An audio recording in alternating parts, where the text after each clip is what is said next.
pag-uusapan natin sa double weapon ulit tayo. Yung Redonda.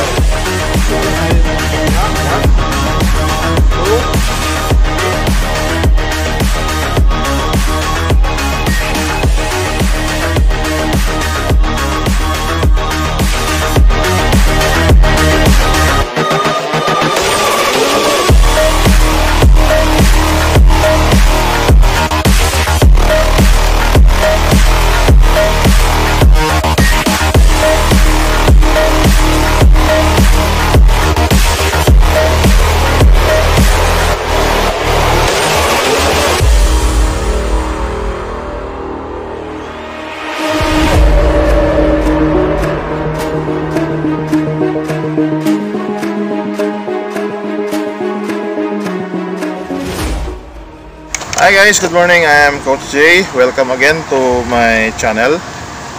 You're watching Coach J Mix Vlog. So ngayon po, para sa pre-harness tutorial natin, ang pag-uusapan natin sa double weapon ulit tayo, yung Redonda. So ano ba yung Redonda?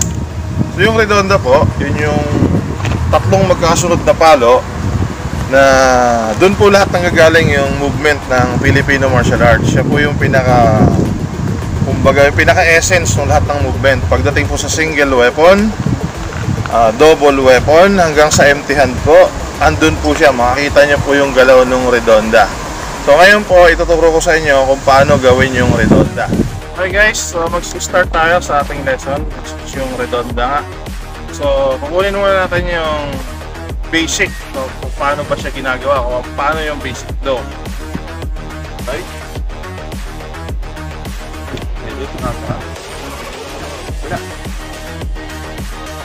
So ngayon guys, mag-i-start tayo ay 6 count. So dito muna, papamilya rin natin yung chambering.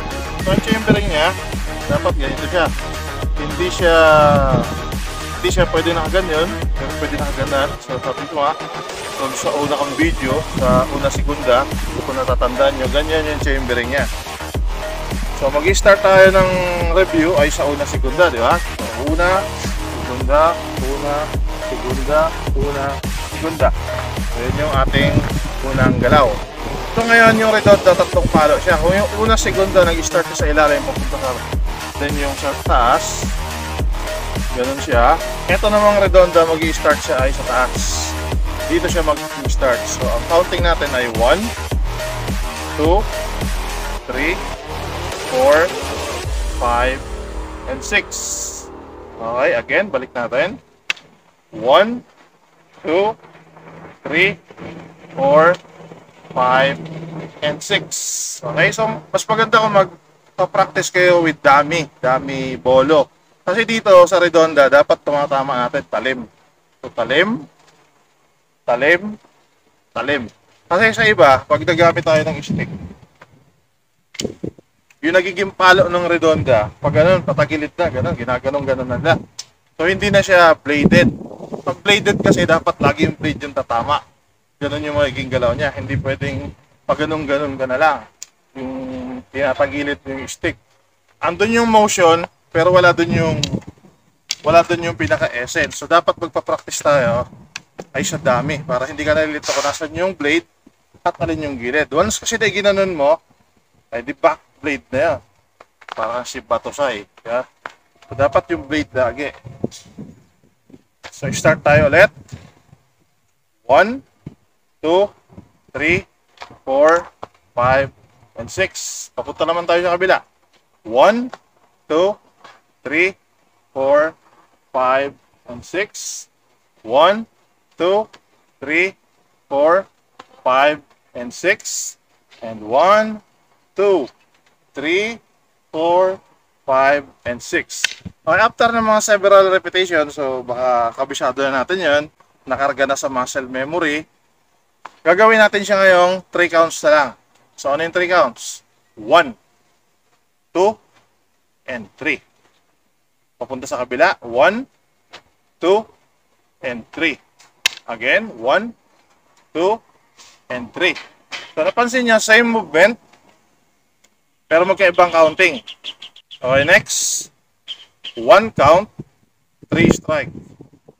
1, 2, 3, 4, 5, 6, 7, and 8. 8, 7, 6, 5, 4, 3, 2, and 1. So, ang counting natin ay 1 to 8 and 8 to 1. Huwag muna kayong papalo ng diretsyon gano'n, ng rekta, ng full swing. Kasi may hirapan kayo. So, pag nagsisimula ka pa lang, better mag-start ka ay sa half strike. 1, 2, 3, 4, 5, and 6. 1, 2, 3, 4, 5, and 6. Okay? Okay guys, kung nakarga na natin sa ating muscle memory, yung basic movement, 1, 2, 3, 4, 5, and 6. Then, ginawa nating tatlong count. 1, 2, 3, hanggang sa umabot tayo sa 1 count and sa 3 strike.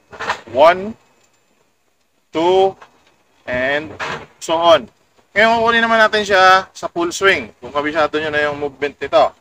So, sa full swing, mag-start tayo sa 1, 2, 3. 1, 2, 3.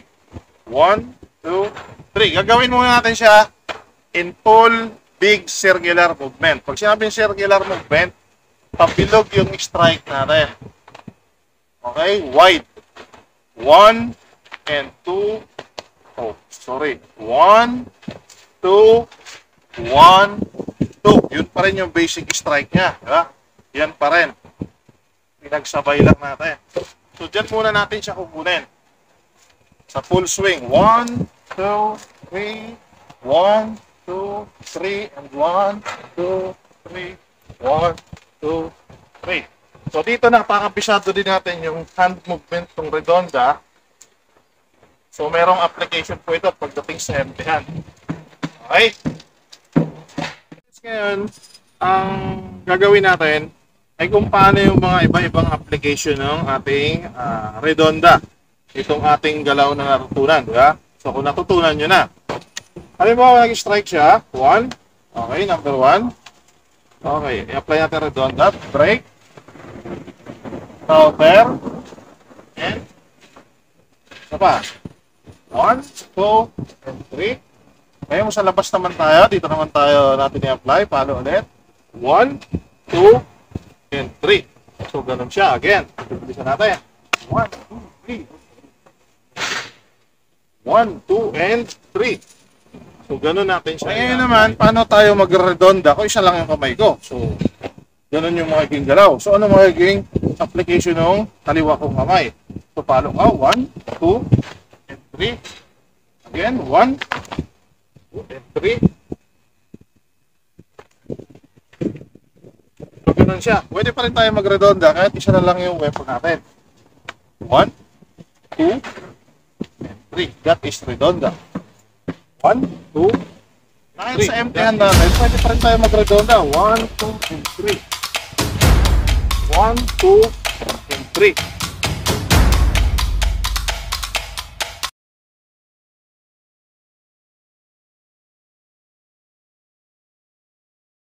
So, yung galaw ng kamay natin, 1, 2, and 3. Kabila ay 1, 2, and 3.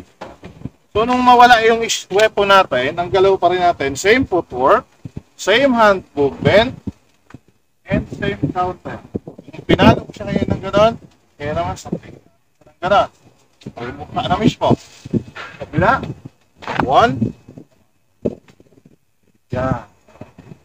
1, 2, and 3. So, andun pa rin yung application ng redonda. Again, 1, 2, and 3. Then, yung distraction natin yung sinasabi ng nakaraan. 1, 2, and